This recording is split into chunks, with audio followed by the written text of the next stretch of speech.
Welcome to the fourth part of the world's first six-part Bookinar series hosted by Etmanski. Al's latest book, Impact: 6 Patterns to Spread Your Social Innovation, explores in depth each of the 6 mutually reinforcing patterns which are being used by successful change makers.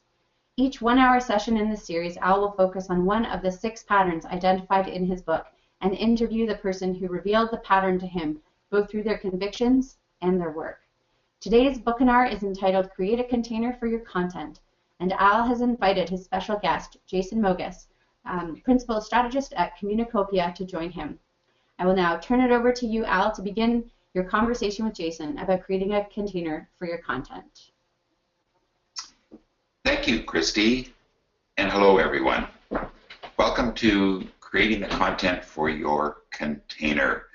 I'm very excited to begin my chat with today's guest, Jason Mogus, who I will introduce to you very shortly. But first, a few words about this pattern.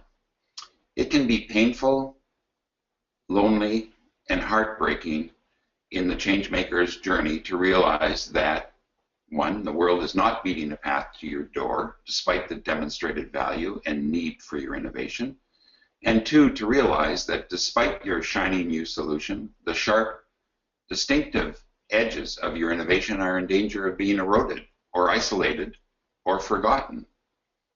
When that happens, don't do what I used to do, which is to blame others or turn up the sound and shout louder, or indeed become cynical about your audience or constituency. Instead, I invite you to consider creating a container for your content. This pattern invites you to do more than come up with the right analysis or solution. You also have to make it easy for people to do the right thing. Otherwise, there can be too much to digest. You must, in some ways, in a creative way, establish, invent a literal or figurative container for your vision, your data, your facts, your statistics, aspirations, and values, in a way that makes your message easy to grasp. Obviously, content is essential, but communication, storytelling, framing, and packaging will enliven your ideas and inspire people to action. Today's guest, Jason Mogus, has created aha moments for thousands, I would argue hundreds of thousands of people. His work has insinuated itself into the public consciousness, particularly around environmental challenges. He has also been a strategic advisor to Vicky and my work at Plan as we were learning to communicate beyond our base and to reach people who weren't steeped in our issues and their accompanying jargon. Like every one of my guests, I've had trouble slotting Jason into just one pattern. You've read Jason's bio in preparation for this session, so you know why. He's principal strategist at Communicopia, a company he founded nearly 20 years ago. He's won a Webby. That's the equivalent of an Oscar. That's pretty skookum. He's won his Webby for Nothing But Nets, which helped them raise over $65 million. And I venture to say you have been touched by at least one, if not several, of his many initiatives or campaigns working for the United Nations, for the David Suzuki Foundation, or on tar sands challenges. Jason, it's been well over 15 years since we first began working on an interactive, integrated online film web project for the documentary Ties That Bind, which was our attempt to spread the value of social networks beyond just people with disabilities. Welcome. Thank you. It's very nice to talk to you. I'm delighted. Let's start with, what does this pattern mean to you? What does creating a container for your content mean to you? How would you interpret it or adapt it? Well, I think you did a great job in the introduction about the challenges that we all face in spreading our innovations or bringing more support in for our work, or even letting the people that should know and that could easily be helped by our work know about our work. And you know, the nonprofit sector, the social service sector, the volunteer sector has never had the resources that the corporate sector has, and that's really only gotten, in some ways it's gotten better, and I'm proud to be part of the internet, as my work has been that democratizing force that, certainly 15, 20 years ago it felt much more open that you could have your own channels and communicate directly with people. But at the same time, corporate media has gotten so much more top-down. We're just at a point in Canada, just even last week, where another couple hundred journalists disappeared, newspapers being mashed together. It's just much, much harder to reach the world and to break through in a message against these vested interests that have 20, 50, $100 million to spend on promotions every year. So a lot of what this pattern means is using some of those techniques from corporate persuasion, which a lot of us have studied over the years, but we're not able to do the same kind of push strategies, the kind of massive blanketing, the subways and the billboards and the radio ads and the evening newscasts and the Hockey Night in Canada. So how do we actually, change the culture, which is ultimately what I've felt. I've worked mostly for initiatives, and they have a certain objective to try to get the word out about something. But I think one thing we've learned in social innovation, and you've taught me this, is that we can go and get a policy changed maybe every now and then. We can get lucky. We can have someone on the inside who agrees with us, or a politician, our issue somehow comes into favor for them, or maybe they're personally touched by it. They have a story in their own lives that means that they feel compelled to act. But if we don't actually change the culture around that, we're in this age of what we call wrecking ball politics, which is the new people come in and they systematically destroy everything that the last government did. And so, unless you have the culture with you, unless you have public outcry against that happening, then, a lot of the policy progress you've made can be easily lost.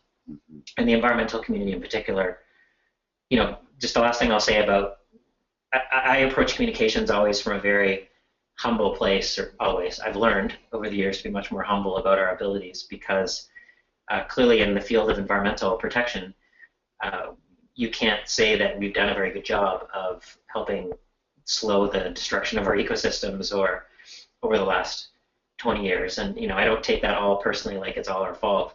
We're fighting a whole economic system and a whole mindset of growth and fear around lack. But ultimately, we're not actually winning on a lot of these issues. And so I think it's much better to start these things from a humility place of, wow, it's really hard to change the culture. Wow, these issues are really ingrained. People are really set in their patterns and behaviors around the status quo. So it's much more difficult to change that than we might initially think. Mm-hmm. The world isn't just shaped based on moral and justice concerns. It's often shaped on much more selfish concerns. Mm-hmm. You've just opened up so much territory that I'm now going to have to assign a priority to my questions to you, and I promise our listeners that we'll follow up on all these streams. Can I just ask you, is there a quintessential example for you of an initiative that kind of fulfills many of the criteria that you've just described? Is there something that you look toward? You have something in mind when you begin, and because our listeners are in the midst of trying to make the world a better place in a variety of ways. Is there a particular strategy, campaign, container, metaphor? Well, the one that comes to mind that I think a lot of us would know of as a meta story, although many of us don't know the individual elements that made it that meta story, is you look at the history of the gay rights movement, and mostly in the U.S. because it's more extreme culture down there. The wars are so much more intense down there than certainly they are in Canada or a lot of other European democracies. So, you look at the history of that movement, and even as recently as the 2000s looked like it was going backwards. There was a lot of negative, that the wrecking balls were happening. There was new ground that movement had won that was then getting lost, and marriage became this, gay marriage became this real kind of symbolic, like a lot of these issues are. It became this symbolic rallying cry. And whether you agree or don't agree with it, you cannot disagree with the fact that the culture has changed and evolved to the point where, in the last 2 years, really the last year and a half, 2 years is what we've seen it becoming just basically, the younger generation saying, well, this is just normal, this is not a big issue. And it being legalized in many, many states across the U.S. and federally. And so, there's a whole bunch of reasons why that happened. That movement has a lot of money. It's a richer movement, and I don't want to be dismissing any of their moral power, but they're a very rich movement. I've visited some of their office, the Human Rights Campaign and other groups in Washington D.C., and they have some of the nicest buildings there. It's a very wealthy movement, but they spent their money intelligently, and they built a lot of on-the-ground power through supporting local leadership. It was a very well-networked movement. A lot of funders helped make connections and share innovations in that movement. And then back to this container for your story is they really figured out messaging and framing. The immigration movement in the U.S. Immigrant rights, has a setback right now, but for a while they had figured out framing that really works to bring more people along from kind of a moral issue perspective. And so having that consistent frame and then repeating that over time, you can see like the culture change from the 70s to the 80s to the 90s to now where they've won. There is no, that the opposition to that is so small and isolated that that issue has changed. It strikes me in listening to you that there's one among many things that happened is that these movements you're describing did a very good job of not only speaking to each other, to those who understood the issue, were experiencing the issue, which is where many of us stop, certainly where I've stopped so often and made big assumptions about it, but they've managed to then, if you will, move from horizontally campaigning at, say, the grassroots to integrating that with a vertical strategy, to being able to talk to people outside of the traditional confines of their movement, of their association or whatever, and talk to people at every layer of society with varying degrees of influence, et cetera, et cetera. So there was a real changeover in that. Would you agree with that? Is it? Yeah, and one of the things I learned, I was working for a foundation in California that was a big player in that movement, or a small but influential player, let's just say.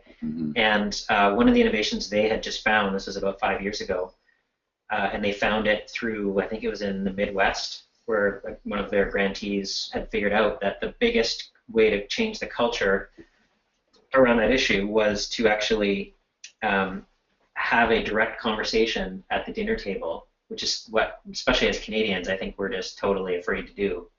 We don't want to discuss any kind of divisive issues or bring up any politics at Thanksgiving, and we want everything to be kind of fine and happy. But what they found was if they had a connection to a gay person, it was important for that gay person to actually speak up and say what it was like for them and why marriage mattered to them, and actually use their relationship to someone to actually change that person's heart. So rather than an ad campaign and a newspaper they might read, which reaches the mind, what they were doing is connecting people's hearts. And I can see this in my own family relatives that are quite right on certain things through their daughter's best friend who was gay. All of a sudden they're much more open to gay issues and much more fine with that because of their heart connection to that human being. It wasn't an abstract issue for them. So that, combined with all the other things you do have to do, you still have to get in the media and make it normal, and you have to go after reporters or people that are doing it wrong and tell them that that's not the way to talk about it. That's not okay. But this was a on-the-ground strategy that really worked. I find it slightly ironic that you're reminding us of a strength in the social movement among change makers is our ability to be in relationship with each other and to touch people's hearts. And you're arguing that is a very critical part of our approach that we shouldn't ignore. And in fact, if anything, we should amplify it, accelerate it, and whatever. And that doesn't require a whole lot of money or a very sophisticated public relations campaign, etc.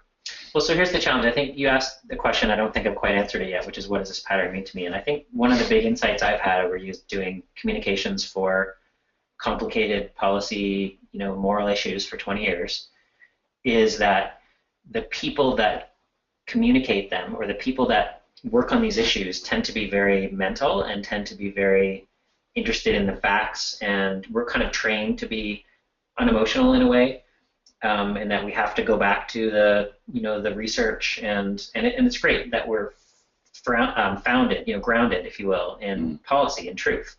That's the ultimate of any social issue.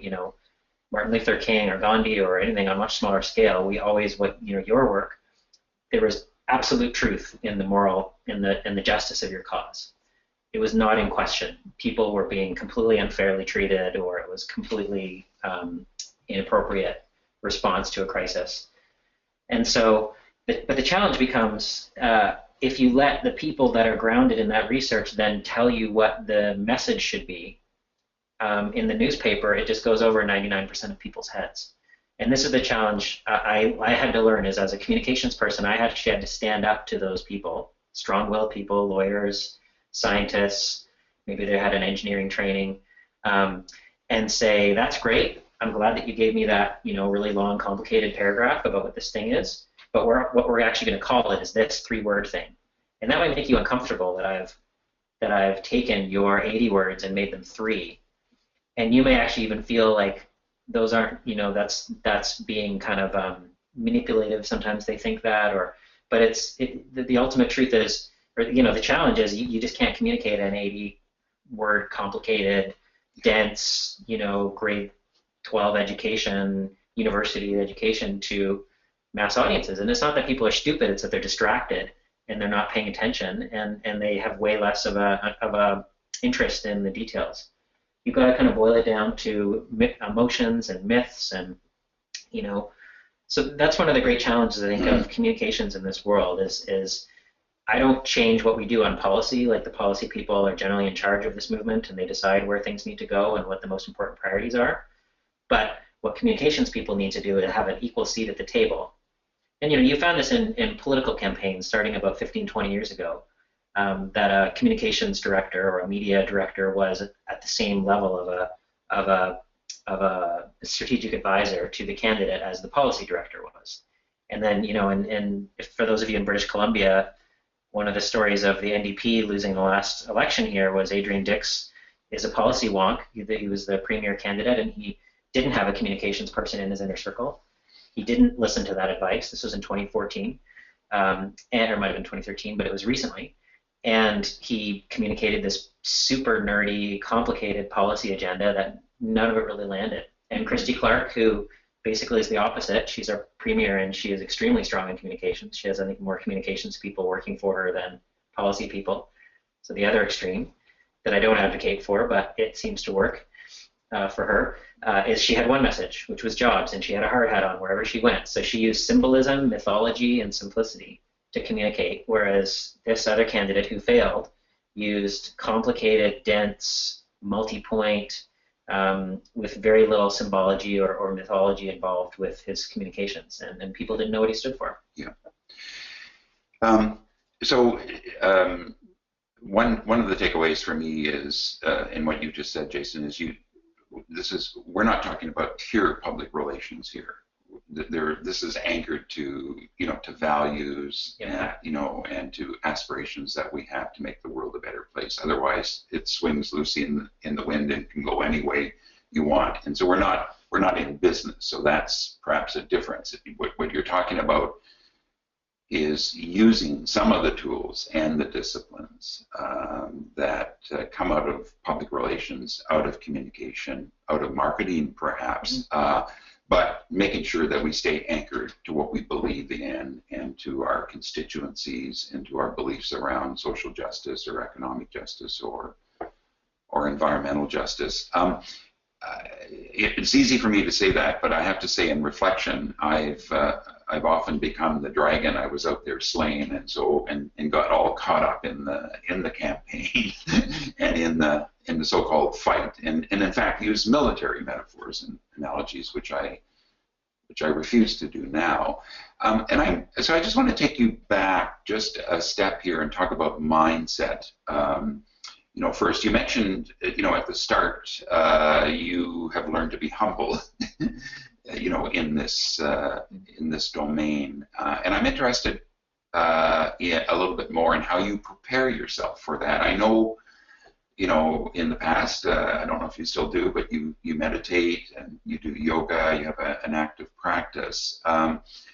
And a friend of mine, Susan Spakowski, wrote to me recently and said that meditation helps put your mind in a box, or, right now we're talking about container, so that you can deal with complexity and become more aware of it and in an intentional way. I'm just wondering what you do to prepare yourself. Is it related to what your personal life, what your commitment, what your practice is? Absolutely. I mean, that was a long lesson to learn. I mean, I think, I'm 42, and the one thing I'll say about my generation of change makers is we saw the generation one step older than us.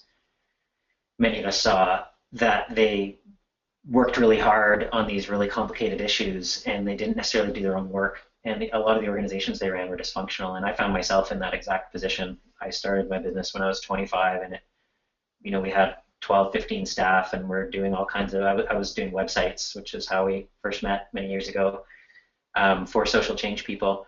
And I was running an organization that didn't live its values internally. We had these external principles of justice and equity, but we weren't actually integrated with that. And that's just not okay. For me, I had to take a step back. I said, I just can't have this be my life. I can't be living this, this duality. There's too much tension there. So, we do have this generation, and the one coming below, the millennials are 100% on this about balance. Career is important to them, and impact is very important to them, but balance has actually almost trumps those two, and I really respect that. Mm-hmm. So for me as a campaigner, I've just finished working on, I still work on it, but the phase we were in on this tar sands campaign for the last 4 years was extremely intense. Political, we were under an enormous amount of pressure from our federal government and from an extremely wealthy industry. So to be clear, I was working for the environmental groups, First Nations, and communities that were opposing the rapid development of the tar sands. And that is a hard campaign to find your center in, because you're literally dealing in the news cycle, and there's an enormous amount of pressure.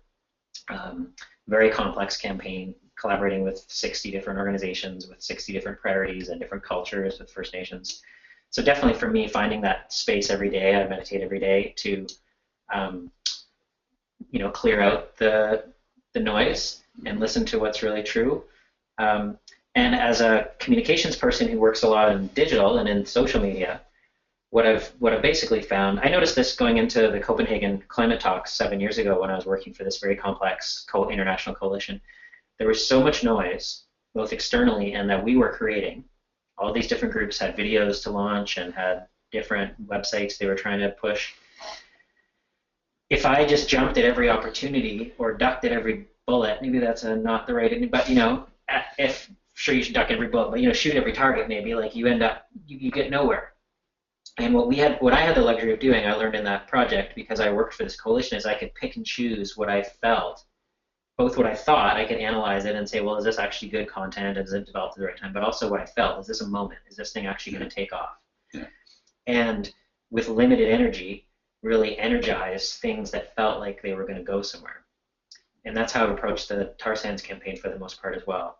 There's a certain amount of, you just have to support this thing because it was someone's priority and you can't let them down. But for the most part, I can't make 90% of things that our movement creates go big. But for those 10%, I need to be able to hold back resources to actually really push this particular thing at this particular moment in time that might really resonate. And I think this is a challenge I find. I work a lot institutionally with people in the digital teams that if they don't have that kind of confidence or that inner knowledge to be able to say no or to shape other people's ideas, you're constantly just running around like a chicken with your head cut off. And I think that's a real problem in our sector. We do too much. So to be able to pull back, and this gets back to the meditation, you have to have some kind of inner wisdom to know. And I'm always wrong. I'm often wrong. I didn't know, or something went big and I didn't know. But for the most part, I need to be able to trust that. Yeah. I'm actually not going to take that train that's leaving, that just pulled into the station, because I'm saving my energy for the next train that's about to come. Yeah. Thank you, Jason. We've reached almost halfway in our discussion, so I just want to remind those of you who are listening live today to either email a question in, or if you're on your computer, to send a note via the chat box. I'd be pleased to incorporate any of your observations or thoughts or questions into this conversation. Jason, one of your inventions is this marvelous annual event called Web of Change, which you, I think, began 20 years ago, 15 years ago, and you've actually now handed it over. Your baby has become has moved through childhood, adolescence, and is now a young adult, and you've set it free. And I was very struck by something that you wrote on your website. And incidentally, for our listeners, I encourage you to check out Jason's website, communicopia.com. It's full of reflective essays from Jason. But you wrote, while reflecting on Web of Change, that while most of your career so far has been spent making things, building and planning websites, has taught you a lot. But the thing you said that you're, in quotation marks, on about is the importance of engagement and the power of networks to transform how institutions make social change happen. It strikes me that what you're talking about there is something far more than simply a good website or a powerful digital strategy. And I believe that to be true about you, but I just wonder if you can talk about it. Does it all have to be digital? And where do you place digital strategy amidst everything else that you do? Yeah, it's a great question, as usual. You know, I think I actually learned a lot about networks and network weaving and empowerment from you, and from Ashoka, actually, who you were, I believe, initially early connected with. I found, you know, there's a lot of, certainly in the States, we call it the nonprofit industrial complex. You know, the big organizations that soak up the big resources and have the big brands, and, you know, I enjoy working for them sometimes, for the most part. But I think what Ashoka did is they started to point out that there were a lot of these much more low-profile organizations that were actually having major social change happen under their watch. And that what I noticed from them, because I felt it in myself, and I noticed that my favorite clients, the ones I was most connected to, we all kind of operated in a little bit of a different way. We were less concerned about our brand and more interested in about the impact and the results. We were less concerned about, you know, we're much more of a gift economy type model rather than kind of holding things in. We were much more porous and open around the edges, so there was less of a distinction between who worked for us and who was kind of in our sphere of influence. And, you know, fast forward 20 years into this internet thing, 22 years into the web, what we found, I started to find about 10 years ago, was that the organizations that had the most impact on the internet were the organizations that reflected what you'd call web values, which tended to be what I just described to you: open rather than closed, giving rather than everything being transactional, really valuing democracy and participation and engagement of your supporters, of people that are touched by your issue, rather than this kind of separation, this sort of levels of like, well, I'm the professional and you are the victim and I'm here to help you.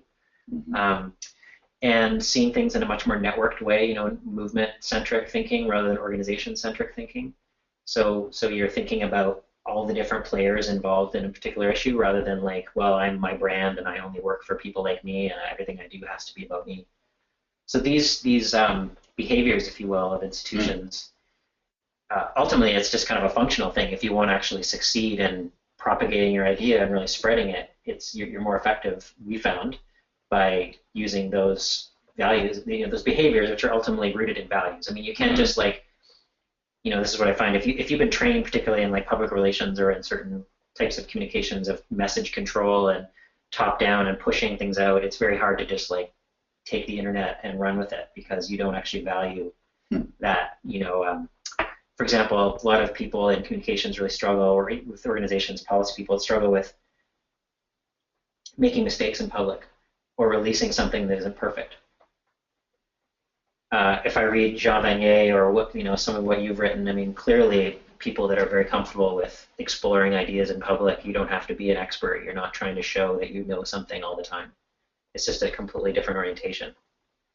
And I've just found that I think it's not just me. I think Francis Wesley and that book that really touched me, the Getting to Maybe, really kind of identified that these innovations that tend to actually make lasting change over time come from individuals and organizations with those values. Mm-hmm. Do you agree with that? I mean, is that something you've seen in your... Yeah, for sure, but I hadn't thought about it in quite the way you just described it too, because in some ways, perfecting a digital strategy according to the values that you've just described, which, I would argue probably most of our listeners, believe strongly in. And what you're arguing is that you need to transpose those or transport those into a digital strategy. And what they may do for you is serve as a mirror to ensure that those values are insinuated in every facet of the organization, so it reflects back. So it's almost a dialogical process. And I hadn't quite thought of it in that way before. I think I was much more utilitarian, that this is my communication strategy. Of course, it should be imbued with the values, but I think what you're helping me to understand that, in fact, it will bounce back and have value in all aspects of how you operate as an organization. That's very helpful to me. Now, there's a question that's come in on the chat, and as you were talking, Jason, so you talked earlier about the values that millennials might have. So do these values that you've just described, commitment to deep democracy, to engagement, to often a phrase I like to use sometimes is my marketing strategy is generosity, but being open, inclusive, generous, rather than being hierarchical and self-important and the like. Do these values apply to all audiences? Do you ever have to tailor to different audiences? I'm thinking here more of the general public. I'm not thinking about necessarily a government audience or whatever, which is generally. Is there any nuance there? This is one of our listeners has brought this question forward. Well, so the two elements of your question, do millennials share a lot of these values we talked about? And I would say absolutely. They're much more mistrustful of institutions and of what we say, and we are all institutions. That's the thing that sometimes we forget. We are the institutions that they are mistrustful of. That came slowly to me. You get a sense of identity, and you get really excited about the people you work with, right? We're like the good guys. Then all of a sudden you find that not everybody views you that way, and not just your adversaries, but people that actually share your values. And that can be hard, but it's good to know that, right? It's good to kind of burst your bubble about how amazing you are. And actually see that other people don't perceive you that way. But the millennials definitely share a lot of those values around participation, and they're very networked. They're very, obviously, they're very into sharing, which freaks a lot of older people out. Oh, how can you share that on the internet? That's so crazy. But they do it, and I do a lot of that. And I'll tell you, I get a lot more good than bad out of it. But the question of framing things differently for different audiences, I mean, that's when you get into sophisticated communications. We have to do that a lot with climate campaigns, because we're never going to win.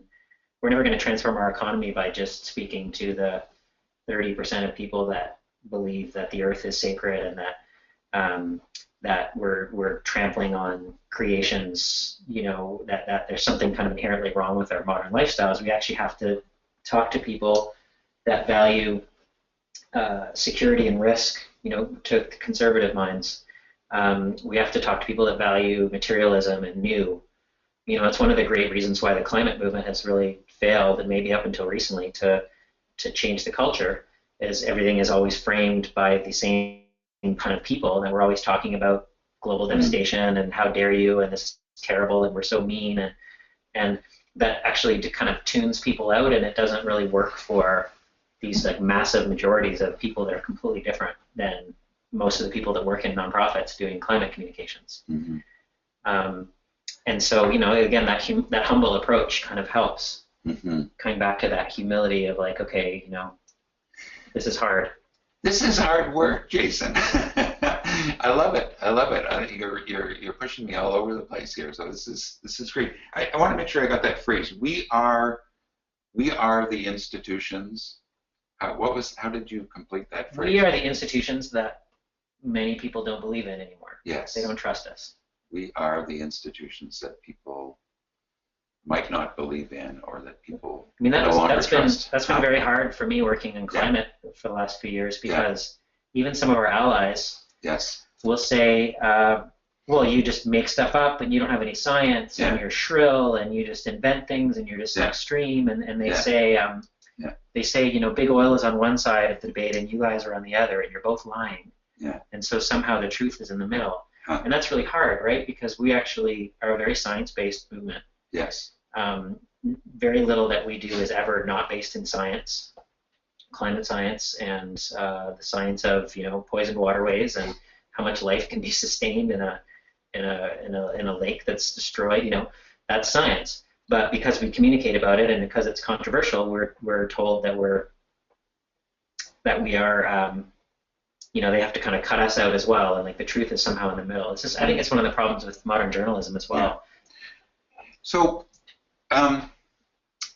let's talk about modern journalism, briefly. And these are probably we're gonna probably move into more rapid fire questions now, Jason. But there's mainstream media, but now there is this explosion of alternate media, and some of it's pretty darn good. I've written about my limited interest now in going after mainstream media, because I've discovered that there's all kinds of other channels.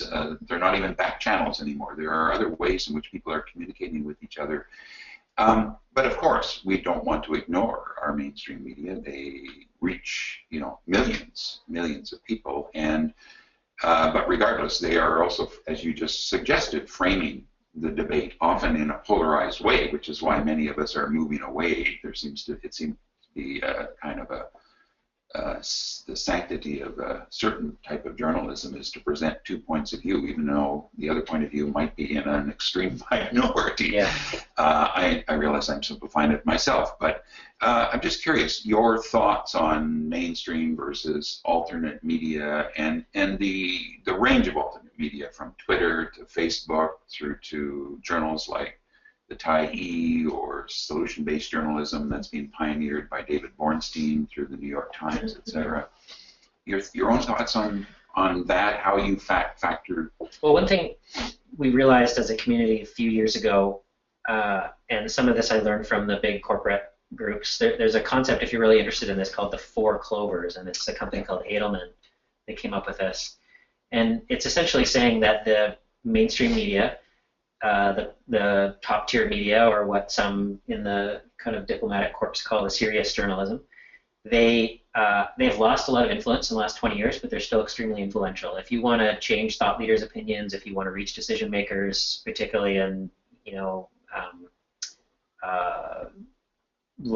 countries like Canada that have been around, they have an elite that's been around for a while. That's where you need to go. But that there are these four other elements. One of them, thankfully, is what we call our own channels. So your own ability to get something out on social media, on your Twitter and your Facebook. That's a legitimate channel these days that I think we're learning as a community to be much more effective on. There's online and alternative media. So there's these different levels of media that we need to learn how to reach.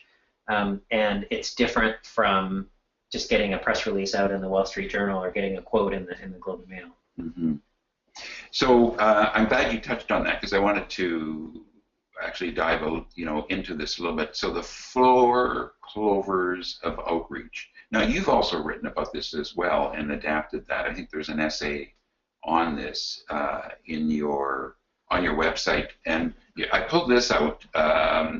This quote out: social change organizations and nonprofits need to keep a focus on media outreach while also getting dramatically better at aligning their own channels, which is your Facebook and your website and your email and Twitter, etc. Okay, your own newsletters, inspiring people-powered sharing. Mm-hmm. So what does that? Well, that's the hardest one, and thank you, because I only mentioned 3 clovers before. So there's the mainstream media, the traditional journalism.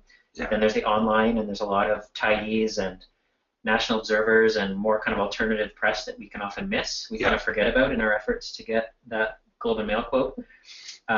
There's your own things, so making sure you can push it in your own email list, and for most groups that's the biggest driver of traffic to their work. And then there's people-powered media, and that's the one that you cannot control. You can throw all kinds of your own stuff in there, and most groups do, but you'll find that there are certain things that take fire and get passed around, and most of it doesn't, particularly when it comes from us, because what we talk about, look, it's hard. We talk about hard things that a lot of people would rather not look at, right? It's one of the challenges. Everybody wants to talk about a new television set or the latest phone. A lot of people don't want to talk about their aging mother, or an Alzheimer's or a forest destruction, or people just don't want to talk about it. It's kind of a downer. So we're already in kind of this bad space. We're not sharing cat photos, and we're not sharing music videos. So learning, and this is again where I think groups need to have solid digital teams and really listen to them and look at their metrics. But being successful in people-powered media is very different than pushing a top-down message. Great. I'm reflecting on it because we had, before I met you, we had some folks who were made their living as marketing geniuses, and one in particular, George Jarvis, left the field and devotes his time to nonprofit social causes, and he looked at all our material at Plan in the early days, and everything that we talked about was death. I mean, he found death in all of our communication material. We didn't think we were talking about that. We thought we were talking about helping people with disabilities after their parents died. He says, "Al, I can't sell death." And it was a very useful challenge. And he didn't ask us to give up on our mandate and our programs. He just asked us to reflect in a slightly different way. And that's where we came up with the phrase, a good life. And we found that remarkably liberating. And I think that's what you're getting at there. It's not that we, that we got rid of everything. It just became a vehicle for us talking about what we did. Jason, I want to talk about a couple more things before we end here. One is, this is something I have learned to believe to be true, which is that if it's worth saying, it's not only worth saying well, as you've described, but it's also it's worth saying repeatedly. Yeah. And that we shouldn't take it personally when people don't get it the first time, the 5th time, or maybe even the 20th time. And you've written again about this. I think your quote that I pulled out is that about the point you're sick of saying the same thing over and over again is probably the first time your audience has ever heard it. Any reflections on that to encourage those of us who are... Well, again, it's kind of counterintuitive, especially for liberals and intellectuals like a lot of us are in this movement, is that we really value creativity and newness and kind of carving out new territory, and because we are creating the future. We are literally the ones who are evolving at the edge of evolution, but the problem is we don't bring other people along with us. Yeah. And so it's hard for a lot of liberal, intellectual, kind of social-minded, moral people to be saying the same thing over and over again. But we have to. That's what we did with the Tar Sands campaign, is we had to, basically pick a couple of 3 or 4 main messages that we aimed to change the culture around and get across, and repeat them over and over again until they finally did take hold. So that can be a challenge for, again, it's a communications and kind of culture change, if you will, is a different skill set than policy and service work. Yeah. And so if you don't have good advisors in that section who have, confidence and are really good at their craft, we need that. Yeah. Yeah, we give up. If you're in that work of changing the culture, not everybody needs it, right? I mean, I don't tell people that are doing direct social service that they need to have all this fancy communications and branding stuff. Yeah. It's all about what your mission is. Yeah. Jason, I've been saving this one, toward the end of our conversation, and it relates to a great question that's just come in from Judy Piggott, and I'm not sure we're going to be able to do full justice to Judy's observations. But there's a phrase that you said just as I was finishing my book, and you were giving me some communication advice about what to do once I had the book ready. And thank you so much for everything you've done to help shape how I've been able to transmit the ideas out there in the world. But you said to me, movements are bigger than brands. And it's a kind of a phrase I wish I'd have said. And my goodness, amongst everything else you've written and said, that one just continues to roll around in my mind. And I think, the answers are maybe on one level obvious and relate to everything you've just said in the last hour. But on another level, there's something very, very deep about this. And it relates to Judy's question about how, with limited resources in our sector, how we connect with each other. There aren't necessarily the resources, to do that beyond our own work or our immediate outreach, but yet I think Judy is arguing, and you are too, that it's essential, that we can't do this alone. We're not in it together.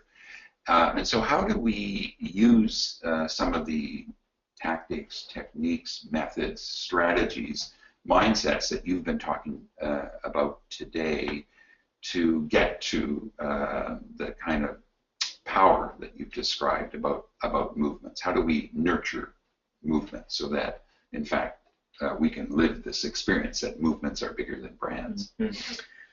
Yeah, it's a great question. And hi, Judy. Thanks for asking it. I'm not sure I'll be able to kind of get it all, but the work that I have been, part of the work that I love the most is working with networks. And I love when organizations take a network approach to their impact work rather than a group approach. I feel like networks are I think it's both well established fact that a network is a higher evolution than an individual organization. I'm not saying it's better, but it organizes individual organizations into a common message and policy framework, ideally, when they work well.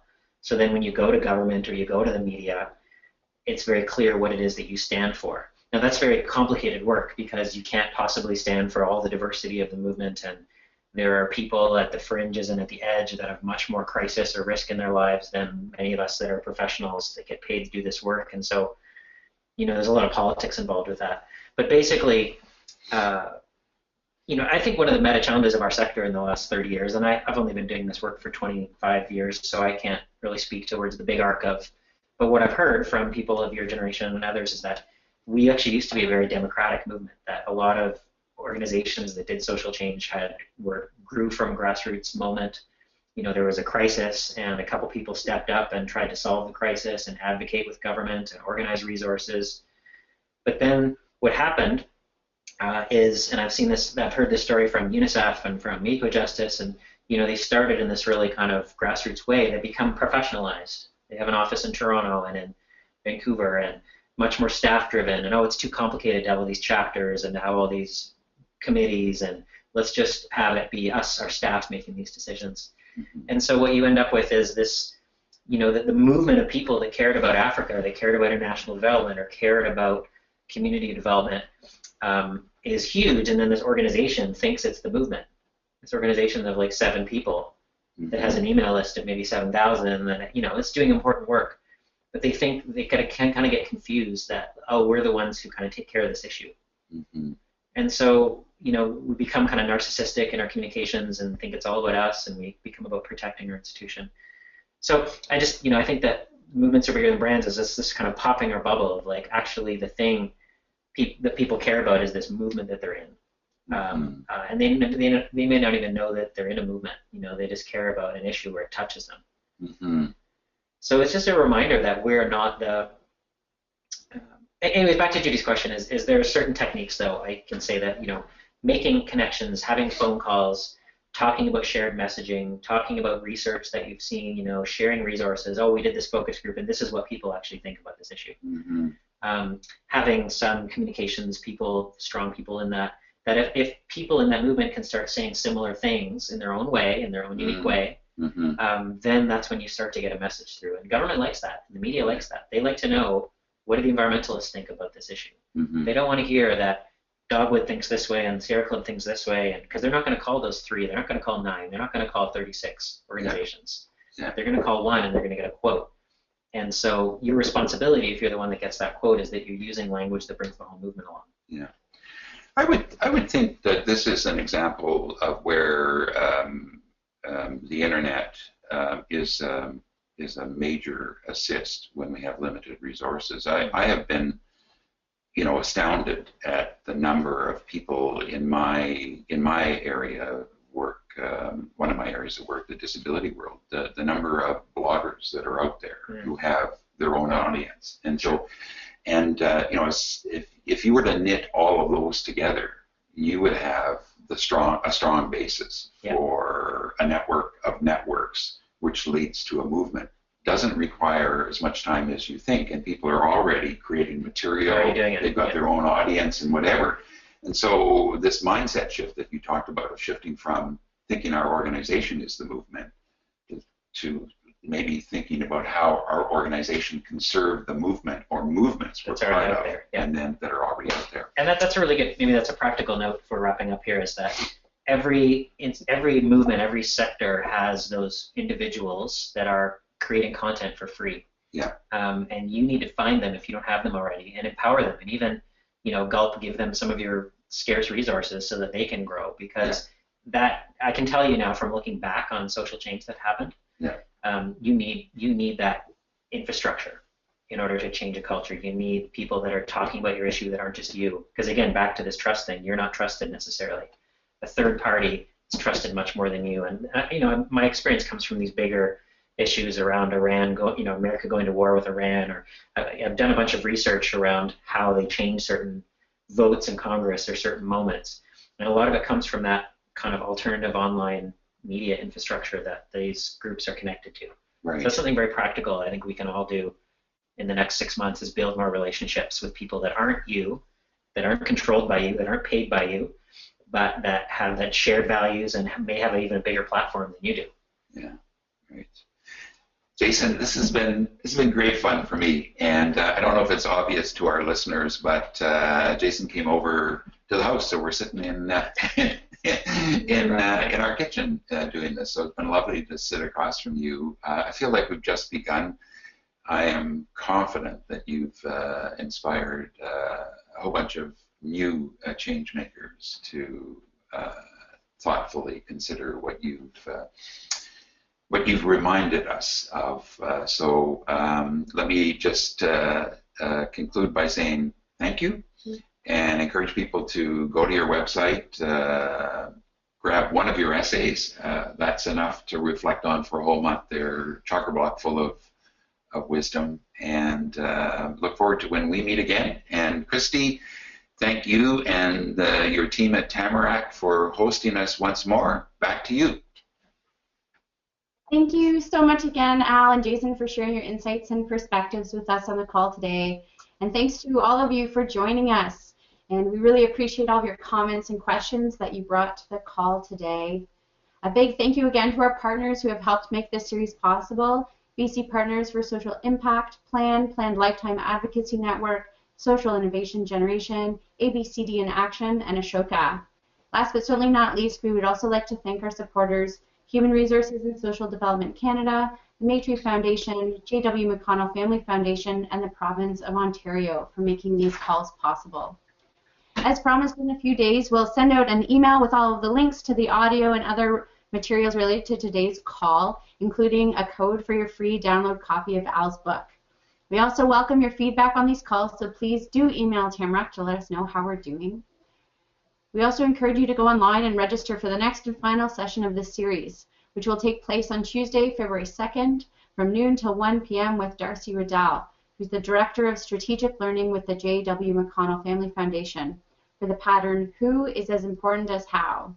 Also a reminder that all these sessions are being posted on our online library at www.deepeningcommunity.ca. Finally, we do have some exciting events coming up, and we encourage you to visit our website at tamarackcommunity.ca to learn more and sign up for our monthly e-magazine Engage. Thanks so much again, everyone. Thanks again, Al and Jason. Have a great day.